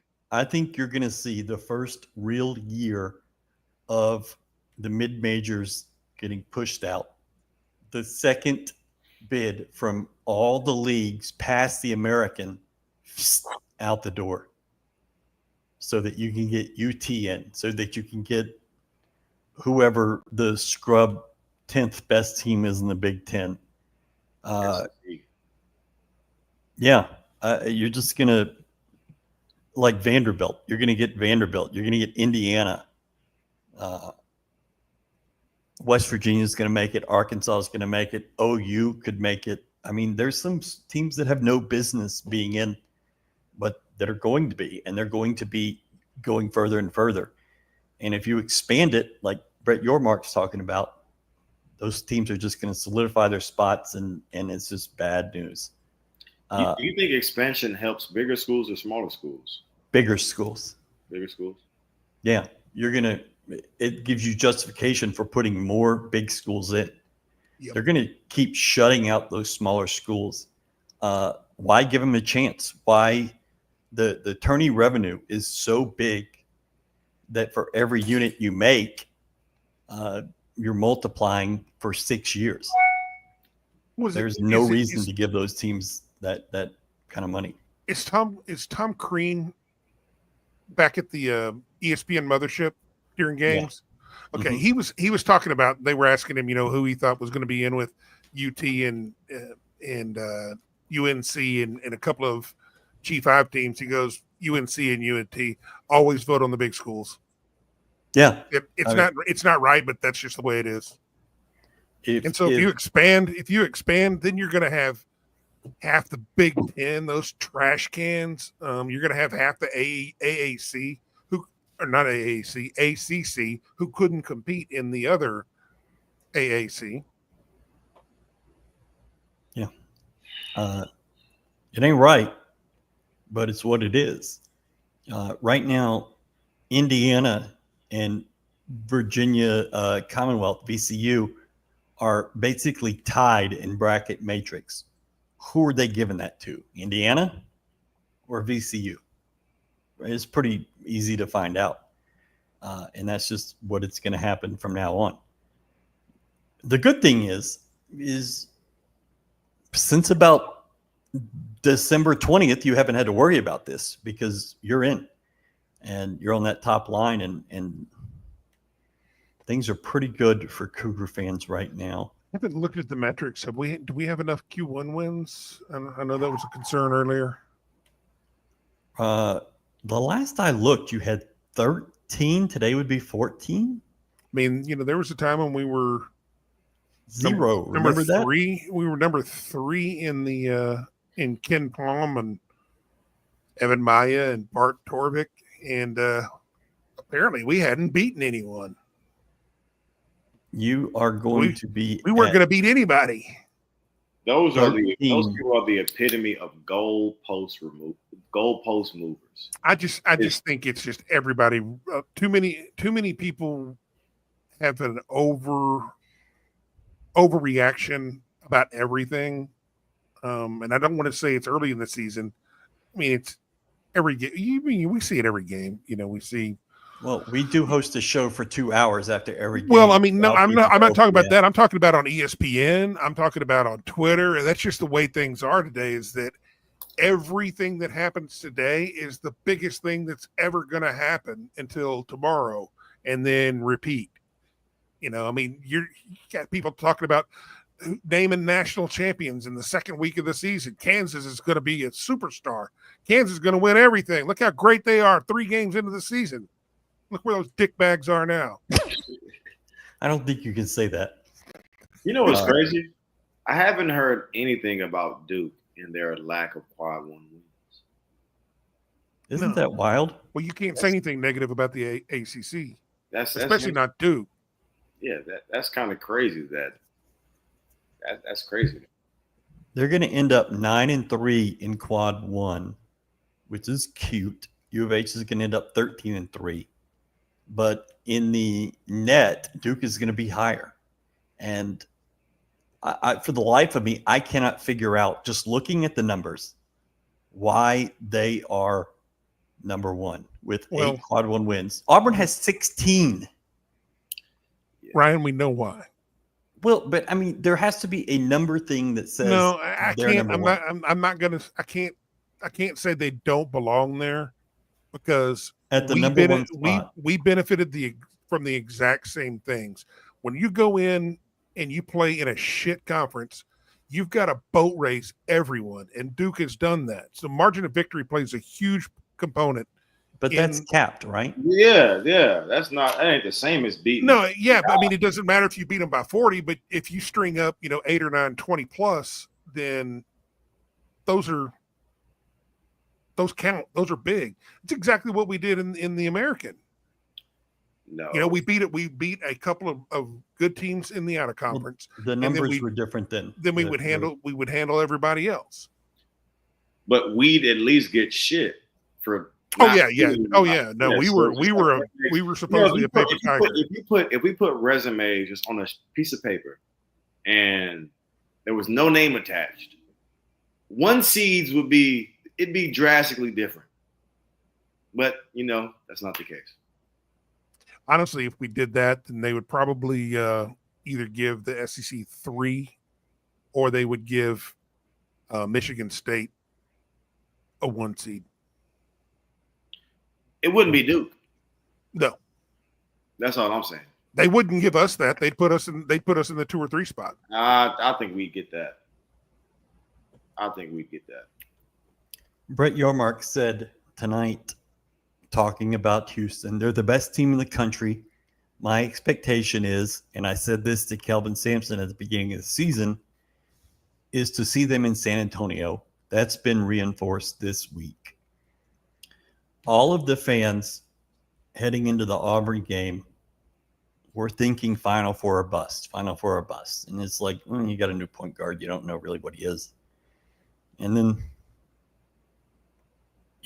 people have kind of changed and gone up and down. Depending on the bracket tomorrow night, that very well could be where you're at, Final Four. Not bust, but Final Four is the expectation. But you got to see the bracket. You got to see where the slippery spots are. Jamie just added that it feels like Memphis, Indiana, or Texas will be in that 8-9 game on our side. They're going to create storylines. Probably Indiana in that 8-9, I would feel really, really bad for them. Because Kelvin Sampson teams, while he doesn't overplay teams, he doesn't put an emphasis on, the players get a feel for things. And I think they would respond to that one. Texas, okay. Memphis, I mean, you're getting to the point where only really Jawan knows about that rivalry because, but I guess that's fine. I don't care about story. I want them to build the best bracket, not the bracket that has storylines. If you can't get storylines out of the frickin' tournament, what are you doing? Galen, I hate that it's March because this is so fucking sweet. A line for the ages. There you go. And then on the flip side, Bags is so Gen X. I love you, Towns. Yeah. Galen, question. Any thoughts about losing prior to the tournament versus going in on a winning streak? It can go one of two different ways. If you're dealing with a team that is immature or may not be accustomed to winning, then it could be bad for you because the whole week is going to be people telling you how good you are and you're this and you're that. Whereas if you have a team that's been there, done that, we expect to win regardless of if it's win or go home or if there's a tomorrow. So it's all about the mindset and the kind of the culture that you've established with your program. So with our guys, you were able to win a game like that shorthanded. And the guys who you need to play well played well. Well, not all of them, but we needed Los to play well. We needed him going to the March Madness with confidence, and he played really well. So personally, I believe that playing well in this tournament helped us because, granted, losing, it wouldn't have mattered with us because we're a veteran-led group, but I feel like you got guys going into the tournament kind of feeling their abilities, feeling their, so I think that helps us in this case. I think that's a really good answer. The fact that University of Houston it's always situational, though. It's always situational. Yeah, I think that's true. I think this team can handle the pressure of that winning streak, and can put, a lot of games together. You've got, a 13-game winning streak? Or you've got 2 now. But one thing I will say, let's say like a team like Arkansas, no disrespect to their program, but if they were to win the SEC tournament, it might be a little different because they haven't really won at that level the entire year. So, but then you have like North Carolina or NC State last year, who goes on that miracle run and rides that all the way to the Final Four. I would much rather be in a spot where you're at, where you can handle that pressure versus going into a situation where it's just a total unknown. So things are going to work out with that. I think the best thing about this tournament is Kelvin had to challenge them in game 1 of the tournament. Usually a loss is good if your team needs a wake up call. Mm-hmm. But the wake up call happened against Colorado in the first half, and apparently he was none too happy about it, and they made that correction, and they look like a completely different team coming out in the last 2 games. Yeah, and realize that right after halftime is when Juwan got injured, so he makes that impassioned speech to play with respect, to have pride, and then you lose your heart and soul. And they still were able to build on that. And that's maybe the most impressive thing to me. Oh, my God. Indiana fans will lose their minds if we play. God, that storyline could be entertaining. I can't wait to – I would love to see – just show me – put a video on Dan Dakic when it's announced and watch his head explode. Be nice. It's been, 20 years? Or when was Kelvin there? It was later than that. It's 2007 or 8 or 9, whatever it was. They've had a full generation of students go through there, and they're still blaming him for their issues. Several generations. And now they getting rid of another coach. So good job, guys. I think that would be hilarious, but we'll see. Bama could possibly be the 2 seed in your bracket. That is the one team you don't want to see, but you're going to have to win tough games to get all the way. So why not just knock them out? There you go. All right. So we're going to see you tomorrow night. By the way, I'm going to just tell y'all what an idiot I am. I just found out I have a touch screen. My laptop, I've had it for 8 months. That's crazy. Just found out. Yeah, I'm stupid. Tomorrow night, talking about them brackets, 6 o'clock. Galen, Brad, and me will do it. Try to have some guests from inside the team if we can make that happen. They're at a private event tomorrow night, but we're going to try to get them. Yeah. Final thoughts, Brad Towns. What you got? Huge win. Guys coming up big when you need it. This is what March is all about. It's the guys that that are going to step up that you didn't truly count on. Guys that you weren't banking on being your core guys stepping up, and you see it every year from every team who makes a run. You saw that in the last 2 days, stepping up without J1.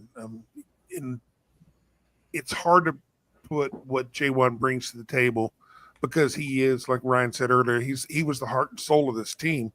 And these guys rallied and played their game, and kudos to Kelvin to switching things up and putting themselves in position to win.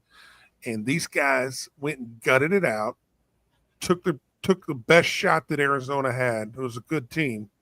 And then came back gunning and didn't back down a bit. And, that's just a massive thing. And can't wait. Bittersweet process of going through March, but, let's just start that run to Monday and see what happens. Agree with that. Galen. It's the fact that we were shorthanded and we expected to win. Yeah. I feel like that's the part. And it's granted, I feel like we're excited. I'm glad we won, but it's just just to think about where the program came from to now, not even having this level of excitement after winning the Big 12 outright and then, validating that by winning the tournament just speaks volumes.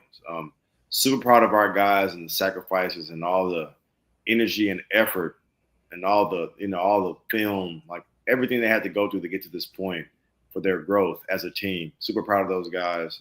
But I'm looking forward to this run we can make in March, and I'm just super glad that at this very moment we are healthy. Yeah.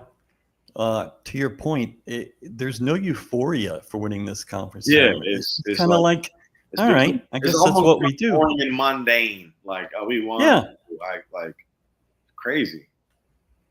And it's a huge deal, but still, it's it's been this way most of the year, is that you just don't expect to lose. Like, it's not even in your head that you could lose this game. You're down at the half by 5, and we tweeted it out like you're in this position at Arizona. It's not something that you're worried about. It's like, you know how this ends. This is the same thing that happens every game. Just tweeted out by U of H, whose house with the T-Mobile Center, the T-Mobile Center in Kansas City down there at the bottom. Can't put it all on the screen. It is in fact at Houston's halftime. It's like, house. oh man, oh cool. All right, let's go. Let's fight. Did you just find some pizza in your beard? What just happened? No, they got a bloody nose. They just look at it and it's like, okay. I thought you had found the meat lovers right there in your. Take a little taste of their blood and just get after it, bro. What's that? The meat lovers. Well, hey, you gotta eat. Midwest to West, I think you're going to the West, but the NCAA is very unpredictable here. They don't really care after Auburn and Duke. I think Auburn's the number 1 seed. They deserve it. I think Duke will probably be number 2 if they win tonight, which it looks like they're going to. And then U of H is that 3rd number 1 seed. And I think they'll go to the West. I think that's what U of H wants to do. Whether the NCAA gives them that or not, I don't know. To Towns' point, Dan Dockich always talks crap about Kelvin Sampson. Here's the thing about Dockich. He talks shit about Bobby Knight. He played for Bobby. He coached under him for 15 years and then got the Bowling Green job,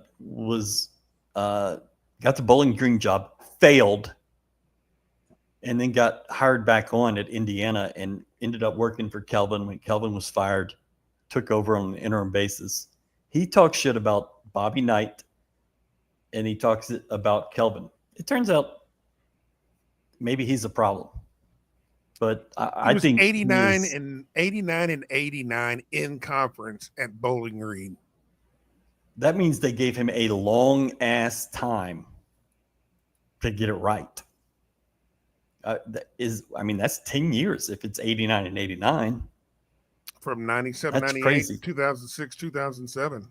Yeah, that's a lot of time to get it right in the MAC. He had more sub 500 years overall than winning records. Yeah. I'm looking at this right now. Wow. Some guys are number 2s. Some guys are number 1s. I need to figure out how to do GIFs on here so I can not use curse words. I don't see that happening. But you can put them in the media assets now, I believe, is what I read recently. Oh, cool. Right. He definitely had more sub 500 than above. Hey, that dude went to Bowling Green and turned him into rice. There you go. I want to say thank you to the 800 people that are watching this live right now. Hell thank yeah. you so much. 800? Take your ass to GoCoogs.com and enjoy the quality content from the people here at GoCoogs. Also, OneSubstantial.com. There is some T-shirts or something. Yeah. But thank y'all so much for bowling rice. There you go. I thought that he was trying to say blowing rice and just misspelled it, but I got it. I figured it out. No, it's that kind of party. Yeah. It's getting weird. But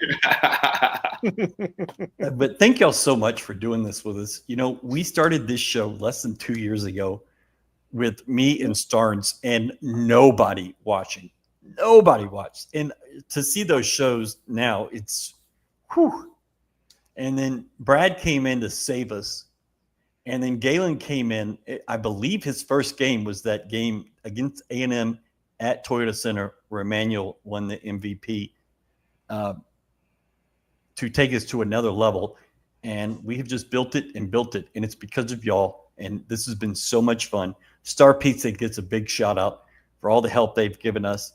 They're going to feed Brad for a couple days here. Oh, Townsy lucky. The surprise delivery.